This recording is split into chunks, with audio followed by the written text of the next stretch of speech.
ஆதியாகமம் 37 நீ கண்களை திறக்கலாம். You can open your eyes.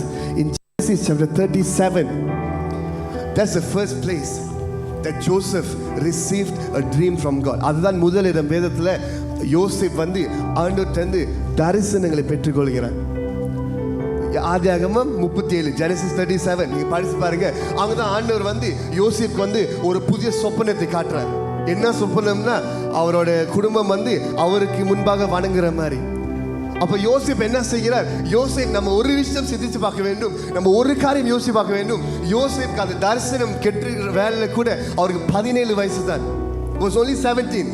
17 வயசுல யாருமே வந்து அவருக்கு அவ்வளோ ஒரு முக்கியத்துவம் கொடுத்துருக்க மாட்டாங்க. இவன் சின்ன பையன் வேணுமோ கனவு கண்டு வந்து நம்மகிட்ட சொல்லிட்டு இருக்கா. அவங்க அப்படிதான். அதனால தான் அவன் கனவுகளை பத்தி பேச பேச பேச பேச அவனோட சகோதரர்களுக்கு வந்து அவங்களால வந்து அது பொறுக்க முடியல. இவன் நான் எப்பவுமே, ஓ நீ என்னை விட பெரிய ஆளா ஆயிருவியா, நீ என்னை விட பெரிய ஆளா ஆயிருவியா, நீ சின்ன பையன், நீ என்னை விட பெருசா ஆயிருவியா. அப்படிதான் யோசேப்போட வாழ்க்கையில ஒரு நெருக்கம் காணப்பட்டுச்சு. அவன் 17 வயசுல இருக்கும் போது, even he was 17, he already faced a strong opposition towards the call that God has placed in his life. அதே போலதான் அநேக பேர் இங்க இருக்கலாம். சிறிய வயசுலேருந்து அநேக போராட்டங்கள், அநேக முற்று சந்துகள், அநேக நெருக்கங்கள், அநேக ஏக்கங்கள், so many competitions, so many fights. Likewise Joseph was there. 17 வயசு பையன், 2 கனவுகள். அந்த 2 கனவுகள் அவன் வாழ்க்கையை புரட்டி போட்டுச்சு. அவன் வாழ்க்கையை புரட்டி போட்டுச்சு. அதுக்கப்புறம் யோசேப்பை பற்றி நமக்கு தெரியும். அவனை வித்தார்கள், அவன் ஃபாரோவின் வீட்டில் இருந்தான், ஜெயிலுக்கு போனான். கடைசியில் என்ன நினச்சி கூட நமக்கு தெரியும். யோசேப் வந்து அவன் வந்து எல்லாத்தையும் மேற்கொண்டு எகிப்து தேசத்துக்கே வந்து அவன் ஒரு பிரைம் மினிஸ்டராக ஆனான். இதெல்லாம் நம்மளுக்கு தெரியும். ஆனால் எத்தனை வாட்டி இது நம்ம வாழ்க்கையின் இடத்துல நம்ம வந்து படித்து பார்த்துருக்கிறோம். யோசேப்புக்கு வந்தது போல எத்தனை பேர் இந்த இடத்துல நம்ம இருக்கிறோம். நம்மளுக்கு இந்த அநேக சவால்கள், அநேக ஏக்கங்கள், அநேக முற்று சந்துகள் நம்ம வாழ்க்கையில். so many dead ends in our life. ஐயோ எனக்கு இந்த கனவு இருக்கு, இந்த கனவு நினைவாகுமா, எனக்கு ஒரே ஒரு ஆசை தான் நான் நல்லா சுகமா இருக்கணும், எனக்கு ஒரே ஒரு ஆசை தான் நான் பிறருக்கு ஆசீர்வாதமா இருக்கணும், எனக்கு ஒரே ஒரு ஆசை தான் நான் இது செய்யணும் அது செய்யணும். எத்தனை கனவுகளை நம்ம புதித்து வைத்திருக்கிறோம் நம்ம உள்ளத்துல. நம்ம காலவேளை கூட எத்தனை கனவுகள் நிறைவேறாது என்று நம்ம முடிவு பண்ணிவிட்டோம். நான் மெய்யாக சொல்ல முடியும், கண்டிப்பாகவே நிச்சயமாகவே நான் சொல்ல முடியும். For sure I can tell you there's so many dreams that dead in this place this morning. அநேக பேர் அநேக கனவுகள் அது நிறைவேறாது என்று நம்ம அதை புதித்து வைத்து விட்டோம். இந்த கனவுகள் நிறைவேறாது, இது எப்படி நடக்கும், எனக்கு இத்தனை வயசாச்சு, என் சூழ்நிலை இப்படி, என் குடும்பம் இப்படி, என்னோட சவால்கள் இப்படி, என்னோட வேலை இப்படி, என்னோட படிப்பு இப்படி. ஆனா எப்பயாவது என்னோட தேவன் யாரு என்று நம்ம யோசிச்சு பார்த்திருக்கோமா? யோசேப் 17 வயசுல அவர் விட்டு இருந்தாருன்னா அவர் கனவுகளுக்கு என்ன ஆவறது? யோசேப் மட்டும் கனவுகளை 17 வயசுல விட்டு இருந்தாருன்னா அந்த பஞ்ச காலத்துல கூட 5 வருஷங்களுக்கு இஸ்ரேல் தேசத்துக்கு ஒரு உணவே இருந்திருக்காது. இந்த தேசமே வேற மாதிரி ஆயிருக்கும். இந்த காலவேளை கூட இதுதான் தேவன் உங்களுக்காக என் உள்ளத்தில் வைத்த வார்த்தையாக இருக்கிறது. இது கனவுகளை மறுபடியும் நினைவாக்குற காலகட்டங்கள். This is a day and seasons to bring back all your dreams alive. உங்களுக்கு எத்தனை வயசா வேணாலும் இருக்கலாம், சின்னவங்களா இருக்கலாம், பெரியவங்களா இருக்கலாம், சூழ்நிலை உங்களுக்கு எதிராக இருக்கலாம், உங்க குடும்பமே உங்களுக்கு எதிராக இருக்கலாம். ஆனால் சொல்லுங்க, ஆனால் உங்களுடைய கனவுகள் ஆண்டவர் உங்க உள்ளத்துல வைத்தது. உங்க பக்கத்துல பார்த்து கேளுங்க, உங்களுக்கு கனவுகள் இருக்கிறதா? Come turn to your neighbor and ask, do you have a dream? சில பேர் கேட்க மாட்டீங்க. அப்ப நான் வந்து கேட்பேன் மைக்ல. பக்கத்துல பார்த்து கேளுங்க, உங்களுக்கு கனவுகள் இருக்கிறதா? Do you have a dream? அநேக வேளை கூட இந்த கனவுகளை வந்து நம்ம புறம்படுத்துறதே இல்லை. சில பேருக்கு இங்க ஆசை இருக்கலாம், நான் ஒரு நாள் நல்ல ஐஸ்வர்யவானாகி ஒரு வீடுகளை கட்டி இல்லாத ஆட்களை தங்க வைக்க வேண்டும், ஒரு நாள் வெவ்வேறு தேசங்களுக்கு சென்று அவங்களோட தேவையை சந்திக்க வேண்டும். நிறைய பேருக்கு இந்த கனவுகள் இருந்திருக்கோம். இல்லை நீங்க சொல்லவே முடியாது. ஏன் தெரியுமா? நம்ம படிக்கப்பட்ட விதமே இப்படிதான். இதெல்லாம் நம்ம எங்க திரும்ப போக வேண்டும்? திருப்பிடமாக நம்ம சிந்தையை ஆதியாகமம் 1ஆம் அதிகாரம் 27ஆவது வசனத்துக்கு திருப்ப வேண்டும். நம்ம ஆண்டவரோட சாயல்ல படைக்கப்பட்டவர்கள். பக்கத்துல பார்த்து சொல்லுங்க, you are made in the image of God. அப்படின்னா என்ன அர்த்தம்? What's the meaning? God is a creator. ஆண்டவர் ஒரு படிக்கிற ஆண்டவர். ஆண்டவர் கனவுகளை நினைவாக்குற ஆண்டவர். ஆண்டவர் சொப்பனங்களை காண்கிற ஆண்டவர். அப்ப நம்ம எப்படி இருக்க வேண்டும்? அதனால தான் நான் சொல்கிறேன், கண்டிப்பாக சொல்கிறேன், உங்களோட கனவுகள் அது சும்மா ஒரு பிரம்மை கிடையாது. Your dreams are not just your imagination. They are the key to what is yet to be released into the world. உங்களுக்கு அறியாமலே அநேக ஜனங்கள் உங்களோட கனவு நினைவாகிறதுக்காக காத்து கொண்டிருக்கிறார்கள். அதனாலதான் நம்ம கனவுகளை நம்ம புதைச்சி வைக்க முடியாது. We can't hide our dreams. We can't forsake our dreams because the world needs the fulfillment of your dream. அந்த உலகத்துக்கு உங்க கனவுகள் தேவை. ஏனென்றால் நீங்க தான் தேவனோட திட்டமாக இருக்கிறீர்கள். இல்லைன்னா ஆரம்பத்திலேருந்தே ஆண்டவர் எது செஞ்சிருந்தாலும் அவரே நேராக செஞ்சிருக்கலாம். ஆனால் ஆண்டவரோட ஸ்பெஷாலிட்டி ஆட்களை பாய்ச்சி நிறைவேற்றுறது தான். ஆண்டவரே எல்லாமே நேராக செஞ்சுட்டு இருந்தாருன்னா நம்மளுக்கு மோசே இருந்திருக்க மாட்டார், நம்மளுக்கு யோசேப் இருந்திருக்க மாட்டார், நம்மளுக்கு யோசுவா இருந்திருக்க மாட்டார், நம்மளுக்கு யாருமே இருந்திருக்க மாட்டாங்க. இவங்கெல்லாம் யார் நம்மளுக்கு தெரிஞ்சிச்சு? ஏன்னா ஆண்டவர் ஆட்களை தான் பயன்படுத்துவார். சபையானவர்களே, உங்கள்கிட்ட கேட்க விரும்புகிறேன், என்ன கனவுகளை உங்க உள்ளத்துல நீங்க இந்த காலை வேளை கூட புதித்து வைத்திருக்கிறீர்கள்? அது நடக்கமா நடக்காதா முடிவு பண்ணது நம்ம கையில் இல்லை. நம்ம வேலை என்ன தெரியுமா? ஆண்டவர் மேல் நம்ம கண்களை ஏறெடுத்து தொடர்ந்து செல்ல வேண்டியதுதான். நிறைவேற்றுறது அவரோட வேலையாக இருக்கிறது. என்னென்ன கனவுகள், whatever dreams that is in your heart, அது திருப்பி நினைவு கூறுறீங்களா? சில நேரம் just try to remember back the dreams. மறுபடியும் நினைவு கூர்ந்து பார்க்குறீங்களா? கனவுகள் மட்டுமல்ல, ஆண்டவர் உங்களுக்கு கொடுத்த வாக்கு தத்தங்கள், ஆண்டவருக்கு உங்களுக்கு கொடுத்த வார்த்தைகள், the prophetic words, the dreams. Can you just remember it all once again? All the one that is hidden under the rock. அப்படி கண்களை மூடி சொல்ல நம்ம அப்படி யோசிச்சு பார்க்குறீங்களா? கண்டிப்பாக ஆண்டவர் பேசியிருப்பார், கண்டிப்பாக ஆண்டவர் சொல்லியிருப்பார். அந்த வாக்கு தத்தங்கள், அந்த கனவுகள், bring it back to your remembrance. என்ன நீங்க புதிச்சு வச்சீங்க, மறுபடியும் அதை நினைவு கூறுங்க. Father, reveal to them, Lord Father, every dreams they have hidden. I command it to come back to the surface in Jesus' name. புதிச்சு வச்ச எல்லா கனவுகளும் மறுபடியும் சிந்தைக்குள்ள வர ஆண்டவரே, இயேசுவின் நாமத்தில் நான் கட்டளை எடுக்கிறேன் ஆண்டவரே. Come on. எப்படி ஆண்டவர் நம்ம பக்கம் இருக்கும் போது நம்மளால இந்த கனவுகளை விட்டு கொடுக்க முடியும்? ஏன்னா தேவனோட வார்த்தை சொல்கிறது, எரேமியா 29:11, இதோ நான் உனக்கு ஒரு திட்டங்களை வைத்திருக்கிறேன், உன்னோட எதிர்காலத்துக்கு ஒரு நம்பிக்கையான திட்டங்களை நான் வைத்திருக்கிறேன். அப்ப எதை குறித்து நம்ம கவலைப்பட வேண்டும்? What is stopping us? What is our worry? Because God is already having a good plans for you and me. உங்க பக்கத்துல பார்த்து சொல்லுங்க, ஆண்டவர் உங்களுக்கு ஒரு நல்ல திட்டங்களை வைத்திருக்கிறார். அவங்ககிட்ட கான்ஃபிடன்ஸோட சொல்லுங்க. நீங்க சொல்ற விதத்துல அவங்க நம்புவாங்களான்னு தெரியல, அவங்க அதுக்கப்புறம் இன்னும் ட்ரீமை சாத்தி போட்டுருவாங்க. ஒரு நம்பிக்கையோட சொல்லுங்க, God has a dream, God has a plan for you. God has a plan for you. இதுதான் ஆண்டவர் திட்டம். ஆண்டவர் திட்டம் என்ன தெரியுமா? மத்தேயு 5:14-15-16 நம்ம தமிழ்ல வாசிப்போம். மத்தேயு 5:14-15-16. நீங்கள் உலகத்துக்கு வெளிச்சமாய் இருக்கிறீர்கள். மலையின் மேல் இருக்கிற பட்டணம் மறைந்திருக்க மாட்டாது. விளக்கை கொளுத்தி மரக்காலால் மூடி வைக்காமல் விளக்கு தண்டியமை வைப்பார்கள். அப்பொழுது அந்த வீட்டிலுள்ள யாவருக்கும் வெளிச்சம் கொடுக்கும். இவ்விதமாய் மனுஷர் உங்கள் நற்கிரிகளை கண்டு பரலோகத்தில் இருக்கிற உங்கள் பிதாவை மகிமைப்படுத்தும்படி உங்கள் வெளிச்சம் அவர்கள் முன்பாக பிரகாசிக்க கடவது. This is the plan of God. ஆண்டவர் திட்டம் என்ன தெரியுமா? நம்ம உலகத்துக்கு ஒரு ஒளியாக இருக்க வேண்டும். எப்படி நம்ம உலகத்துக்கு ஒளியாக இருக்க முடியும்? நம்மளோட கனவுகள்லாம் நம்ம எடுத்து ஒதுக்கி வச்சுட்டு அவங்கள போலவே நம்ம வாழ ஆரம்பிச்சுட்டா நம்மளுக்கும் அவங்களுக்கும் என்ன வித்தியாசமாக இருக்கும்? What will differentiate us and the world? அப்படி உலகமோ கிவ் அப் பண்ணிட்டாங்கன்னா நீங்களும் கிவ் அப் பண்ணிட்டீங்கன்னா யாரு தான் உலகத்துக்கு ஒரு மாற்றத்தை கொண்டு வர போகிறார்? நம்ம எல்லாமே மாற்றத்துக்காக பேசி கொண்டு இருக்கிறோம். இது மாறணும், அது மாறணும், இது மாறணும், அது மாறணும். ஆனால் மாற்றத்துக்கு எப்பயாச்சும் நம்ம முதல் அடி எடுத்து வைத்திருக்கோமா? Jesus did not preach salvation.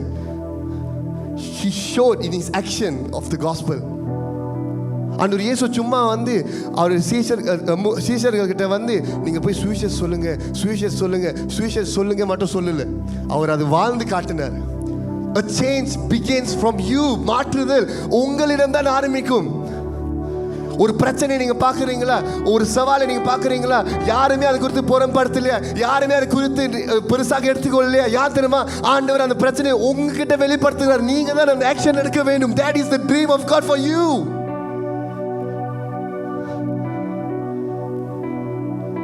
ஆனா அன்னைக்கு வேலை நம்ம கூட நம்ம கனவுகளை நம்ம புறம்படுத்துது. இது நடந்தா நடக்கட்டும், go with the flow. We are not called to go with the flow, my friends. We are called to create the flow. நம்ம வந்து வாழ்க்கை போகிற போக்கில் நம்ம போவோன்னு சொல்ல முடியாது.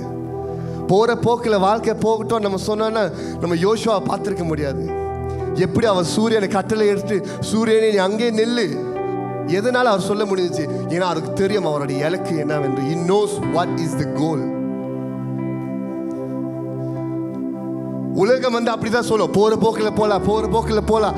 ஆனா ஆண்டவர் போற போக்கில் நம்ம போக விடல. ஆண்டவர் ஏற்கனவே நம்மளுக்கு எல்லா திட்டங்களும் போட்டு வைத்து விட்டார். நம்ம என்ன செய்ய வேண்டும்? அது பிடித்துக் கொள்ளுதான் நம்ம வேலை. எதனால இந்த கனவுகள் மறந்து போனுச்சு? எதனால இந்த கனவுகள் வந்து நம்மளுக்கு வந்து அது மேல நம்பிக்கை இல்லை?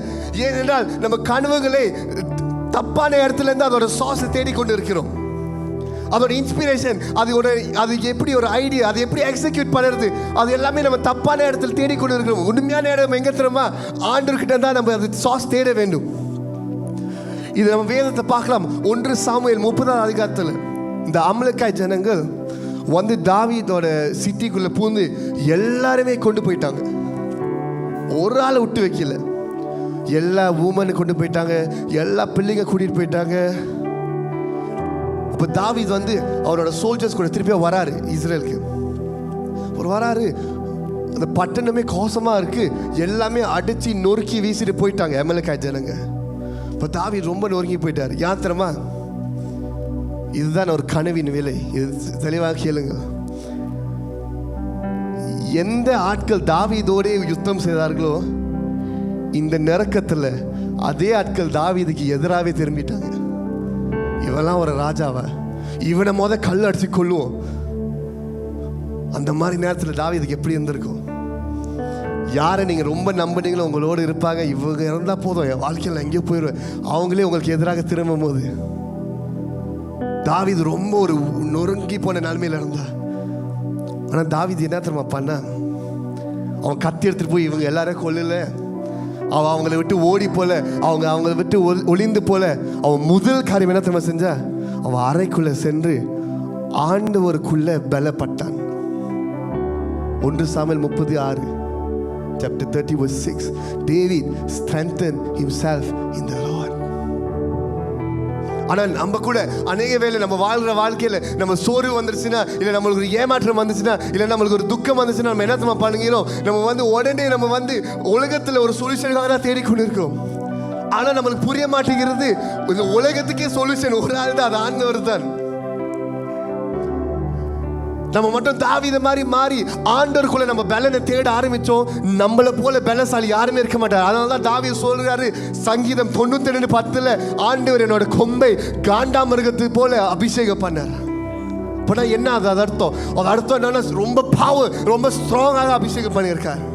அதெல்லாம் ஏன்னா தாவீது அவரோட பலனை ஆண்டவருக்குள்ள கண்டார். இது யார் ரொம்ப முக்கியம்? நான் உங்கள்கிட்ட சொல்கிறேன். ஆதியாகமம் 1 ஆண்டவர் ஆதாமை பதிக்கும் போது ஆண்டவர் எல்லாமே செஞ்சார். ஆனால் ஆதாம் வந்து உடனே உயிரோட வரல. ஆண்டவர் ஒன்று செஞ்சோன்னு தான் ஆதாமுக்குள்ள அந்த உயிரே வந்துச்சு.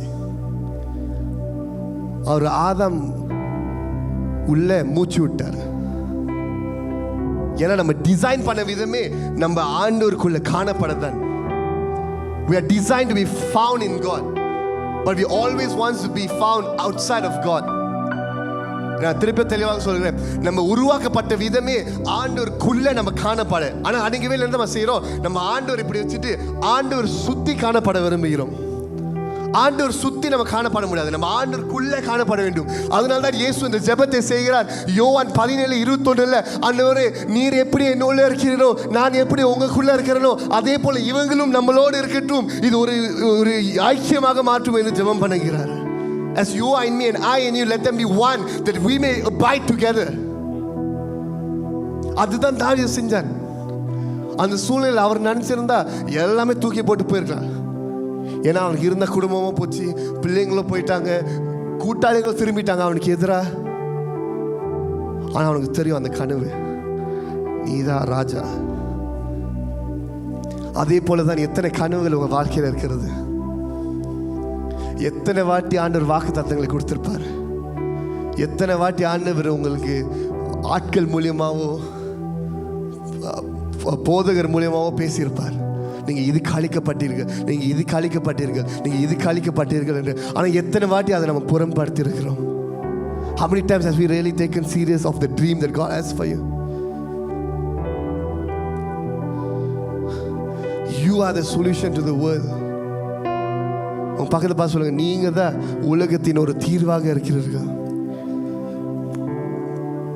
நீங்க எங்க இருக்கீங்களோ அங்க நீங்க தான் அந்த தீர்வாக இருக்கிறீர்கள். நீங்க நினைக்கலாம், நான் தான் உலகத்துக்கு தலைவலியா இருக்கேன், நான் தான் உலகத்துக்கு பிரச்சனையா இருக்கேன், நான் தான் உலகத்துக்கு பிரோஜனம் இல்லாம இருக்கேன். இல்ல யாரெல்லாம் ஆண்டவர் இயேசுக்குள்ள இருக்கிறாங்களோ அவங்க எல்லாமே ஒரு புதிய சிருஷ்டியாக இருக்கிறாங்க. நீங்க தான் உலகத்தின் தீர்வாக. You are the solution the world is looking for. How long are we going to stay here in the cave?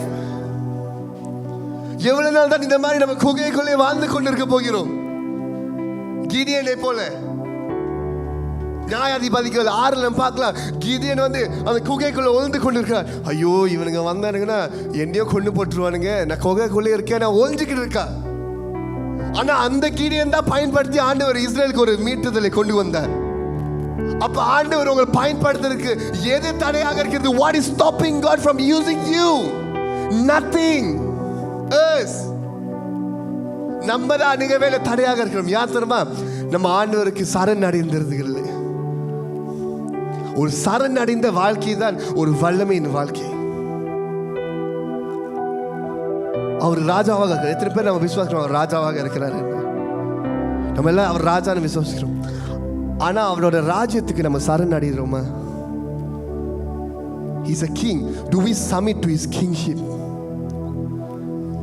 அநேகவே இல்லை, நம்ம வழியில தான் ஆட்கள் வர வேண்டும், நம்ம வழிகள் தான் செயல்பட வேண்டும் நினைக்கிறோம். நம்ம வழியில செஞ்சா எப்படி அவர் நம்மளுக்கு தேவனாக இருப்பார்? ஏன்னா நம்ம பார்க்கறது நம்ம இன்னும் 5 வருஷத்துல என்ன வருதுதா பார்ப்போம். ஆனால் அவர் அந்த ஃபுல் படத்தை பார்த்து முடிச்சிருப்பார். அதுதான் வேதத்தில் போட்டிருக்கு. ஏசாயா 55:8 என்னுடைய வழிகள் உன்னோட வழி அல்ல, என்னோட சிந்தைகள் உன்னோட சிந்தைகள் அல்ல, என் வழிகள் உன் வழிகள் காட்டிலும் பெரியதாக உயர்ந்ததாக இருக்கிறது. இந்த காலை வேளை கூட அவரோட வழிகளுக்கு நம்ம சரண் அடைவோமா? என்னால் உணர முடியுது, என்னோட உள்ளத்தில் எனக்கு அநேக பேர் உட்காந்துருக்கீங்க. சில காரியங்கள் நீங்க இழந்து போற ஒரு நன்மையில இருக்கிறீங்க, இழந்து போற ஒரு நன்மையில இருக்கிறீங்க. இப்படிதான் அநேக பேருக்கு நமக்கு தெரியாத ஒரு கதை இருக்கிறது. வேதத்தில் 2 சாமுவேல் 23 நம்ம இது வாசி கேட்போம். 2 சாமுவேல் 23 வசனம் 11 வசனம் 12 இது தெளிவாக கேளுங்க.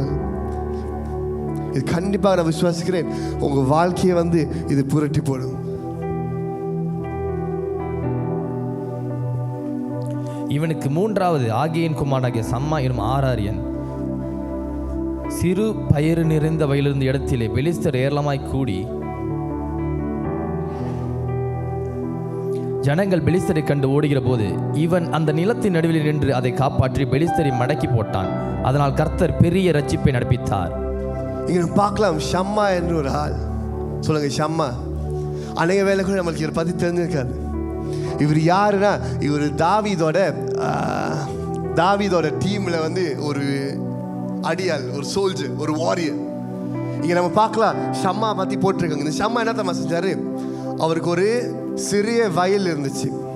சிறிய வயல்னா ஒரு ஸ்மால் ஃபீல்ட் மாதிரி. அங்கே அவரோட தோட்டங்கள், அவரோட செடியெல்லாம் நட்டு வச்சிருந்தார். ஒரு நாள் என்ன பண்ணிட்டாங்க, இந்த பிலிஸ்தியர்கள் வந்து அட்டாக் பண்ண வந்துட்டார்கள். இவனை போட்டோம், எப்படியாச்சும் இஸ்ரேலே நம்ம வந்து கொண்டு ஏதாச்சும் பண்ணிடணும்னு. இப்படிதான் அநேக வேளை நம்ம காணப்படுகிறோம். தனிமையில் நம்ம பாதுகாத்து வைத்த விஷயத்தை வந்து அட்டாக் பண்ண வந்து கொண்டே இருக்கிறாங்க.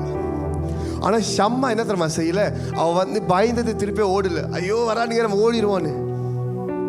அவர் என்ன தெரியுமா செஞ்சாரு, தனியால், இதெல்லாம் நம்ம படத்தில் தான் பார்த்துருப்போம், அது இதெல்லாம் உண்மையாகவே நடந்திருக்கு. தனியால் 200 பிலிஸ்தீனை கொண்டு போட்டார். எதுக்கு தெரியுமா? சும்மா அவரோட சின்ன நிலத்தை அவங்க தொட வந்தனால. அதே போலதான் அந்த நிலம் தான் நம்ம கனவுகளாக இருக்கிறது. அந்த நிலம் தான் நீங்க பிடித்து கொண்டு இருக்கிற காரியங்களாக இருக்குது. That lentil field is what you and I are holding, our dreams, our desires, our goals. அது நம்ம சும்மா பிசாசானவனை வந்து அட்டாக் பண்ண விட போறோமா, இல்லை நம்ம எகத்து நின்று நீ என்ன வேணாலும் பண்ணு, எனக்கு இயேசு இருக்கிறார், எனக்கு ஆண்டவர் இருக்கிறார், நான் தொடர்ந்து செல்லுவேன், கண்டிப்பாக இந்த கனவு நினைவாகிற வரைக்கும் நான் செல்லுவேன் என்று சொல்ல போகிறோம். இது நீங்க நினைக்கல, அவன் பரவாயில்ல பலசாலி தனியாக சண்டை போட்டான். ஆனால் நீங்கள் தெளிவாக பார்த்தீங்கன்னா 12வது வசனத்தை போட்டிருக்கு, ஆண்டவர் பெரிய ரட்சிப்பை தந்தார். God brings the victory. இதெல்லாம் நம்ம குறிக்கிறது, நம்மளோட வேலையை வந்து நம்மளால முடிஞ்சது செய்யறது, நம்மளால முடியாததை வந்து அவர் பார்த்துக்கொள்வார். நம்ம எல்லாமே புரட்டி போட்டு செய்ய வேண்டாம், இது செய்யணும் அது செய்யணும் அது செய்யணும், இல்லை இல்லை, you do the possible, he will do the impossible. அநேக வேளை நம்ம இது கூட செய்யறது இல்லை, முடிஞ்சது கூட செய்யறது இல்லை. கனவுகளை வைத்துக்கொண்டு நம்ம காத்து கொண்டே இருக்கிறோம். யாராச்சும் வருவாங்க, யாராச்சும் வந்து காசு கொடுப்பாங்க, யாராச்சும் வந்து யாராச்சும் பண்ணுவாங்க. நம்ம காத்திருந்தா நடக்காது. நம்ம புறப்பட்டு செல்ல வேண்டும். அதுதான் ஆண்டவர் சொல்கிறார், கோ, புறப்பட வேண்டும். சொல்லுங்க, புறப்பட வேண்டும். உங்க கனவுகளை உங்களை தவிர வேறு யாருமே அது பெரிதாக எடுத்துக்கொள்ள மாட்டாங்க. நீங்க தான் உங்க ட்ரீம்ஸ்க்காக, உங்க கனவுகளுக்காக, உங்க ஏக்கத்துக்காக, உங்களோட தேவனுடைய வார்த்தைக்காக நீங்க தான் புறப்பட்டு எழும்பி போய் அந்த யுத்தத்தை செய்ய வேண்டும். ஆனால் நம்மளால் உறுதியாக சொல்ல முடியும், உங்களுடைய யுத்தங்கள் வந்து நீங்க சண்டை போட தேவையில்லை, உங்க யுத்தங்கள் வந்து நீங்க தனியாக செய்ய தேவையில்லை. ஆனால் உங்க யுத்தங்கள் வந்து அவர் உங்களோடு சண்டை போட்டு கொண்டு இருக்கிறார். You do your part and God will do his part. உங்க பக்கத்துல பார்த்து சொல்லுங்க, நீங்க உங்க வேலையை செய்யுங்க, ஆண்டவர் அவரோட வேலையை பார்த்துப்பார். ஆண்டவர் அவரோட வேலையை பார்த்துப்பார். So you just have to fight. How to fight? Find strength in the Lord. ஆண்டவருக்குள்ளே நம்ம அந்த பலத்தை தேட வேண்டும். 2வது காரியம், வாக்கு தத்தத்தை எப்போதும் நினைவு கூற வேண்டும். இப்போ வச்சுக்கோங்க, ஸ்பெஷல் மீட்டிங் நடக்குது, உங்களுக்கு வந்து வாக்கு தத்தம் கொடுக்குறாங்க. அந்த வாக்கு தத்தம் இப்போ உங்களுக்கு ஞாபகம் இருக்கா இல்லையா? இல்லை அதை பற்றி நம்ம கேட்டிருக்கோமா இல்லையா? இல்லை அப்படியே விட்டுட்டோமா? ஓகே, அது ஒரு நாளைக்கு ஃபுல்லாக யோசிச்சுட்டு ஓகே ஆண்டவர் நம்ம கொடுக்க போகிறாரு, ஆனால் ஒரு வாரத்தில் வந்து அதை மறந்துடுவோம். நம்ம அதை எப்போவுமே நினைவு கூற வேண்டும். We have to remember again the word of Lord. If God promised prosperity, if God promised abundance, if God promised financial freedom, அது குறித்து எப்போவுமே நீங்கள் கேட்டுக்கூட இருக்கு. ஒரு வாக்குத்தத்தை ரெக்கார்ட் பண்ணி கொடுக்குறாங்களே, அது வந்து சும்மா ரெக்கார்ட் பண்ணி கொடுக்கல, அது வந்து நீங்கள் கேட்டுக்கிட்டு உங்கள் விசுவாசத்தை அதை பெருகு பண்ணும். 3வது காரியம், ஆண்டவர் ஒரு வார்த்தை தான் ஒரு இரு பக்கமும் இருக்கிற ஒரு பட்டயத்தை போல இருக்கிறது. Double edge sword. எபிரேயர் 4:12. இதுதான் நம்ம யுத்த காலத்தோட ஸ்ட்ராட்டஜியாக இருக்கிறது. Because we don't fight with blood and flesh, we fight with principalities and powers. நம்மளோட யுத்தம் வந்து மனுஷர்கள் கூட கிடையாது. அப்படி நீங்கள் மனுஷர்கள் கூட யுத்தம் போட்டுட்டு இருக்கீங்கன்னா ஸோ சாரி, நீங்கள் தப்பான யுத்தங்களை போட்டுக்கொண்டு இருக்கிறீர்கள். நம்ம யுத்தம் வந்து நம்ம கண்களுக்கு காணாத காரியங்கள். So don't waste time fighting with people. பக்கத்தை பார்த்து சொல்லுங்கள், ஆட்கள் கூட சண்டை போட்டுட்டு இருக்காதீங்க. திருப்பி சொல்லுங்கள், டைமை வேஸ்ட் பண்ணாதீங்க. நீங்கள் வந்து வீணாக தான் ஆக்கி கொண்டு இருக்கிறீங்க. ஏன்னா நம்மளுடைய யுத்தம் வந்து கண்களுக்கு காணாத காரியங்கள். இந்த காலை வேளை கூட நான் மறுபடியும் உங்களுக்கு நினைவு கூற விரும்புகிறேன். என்னென்ன கனவுகள், என்னென்ன ஆசைகளை நீங்கள் புதித்து வைத்து விட்டீர்கள். இந்த காலை வேளை கூட அது மறுபடியும் நம்ம எடுக்கிற ஒரு காலமாக இருக்கிறது. நம்ம அப்படி காலங்களை மூடி ஏந்து நிற்போமா? Every eyes closed, and can you just arise to our feet this morning?